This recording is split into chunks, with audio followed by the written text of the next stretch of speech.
యెహోవాకు కృతజ్ఞతాస్తుతులు చెల్లించుడి, ఆయన నామమును ప్రకటన చేయుడటన్నాడు. కృతజ్ఞత అంటే ఏంటో తెలుసా? ప్రాణమా, దేవుడు ఎంత గొప్పవాడో, దేవుడు ఎంత మహానుభావుడో, దేవుడు లేకపోతే ఈ సృష్టిలో ఏ జీవరాశి లేదు, ఆ జీవరాశిని తినడానికి ఏ మనిషి మనుగడ భూమి మీద అసాధ్యము. కనుక మనుషుల ప్రాణాలను, దేహాలను నిలబెడుతున్నవాడు దేవుడే. ఆ దేహాన్ని ప్రాణం నిలబెట్టడం కోసం కోటాను కోట్ల ప్రాణాలను, దేహాలను దేవుడు ఆల్రెడీ సిద్ధపరిచాడు. ప్రాణమా, యెహోవాను కృతజ్ఞతాస్తుతులు చెల్లించు.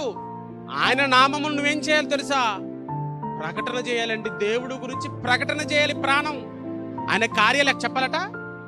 జనులలో ప్రతి పుట్టుక కలిగించిన వాడు, ప్రతి పుట్టుకకు, ప్రతి జన్మకు కారణమైన దేవుని యొక్క కార్యాల గురించి ఎవరు చెప్పాలట? దేవుడు గురించి అర్థమైన వాడు చెప్పాలి. ఈ వాక్యం వింటున్న నువ్వు చెప్పాలి. ఎందుకంటే నీకు కూడా దేవుడు ఏమిచ్చాడు? దావీదుకి ఇచ్చిన జన్మే నీకు నాకు ఇచ్చాడు.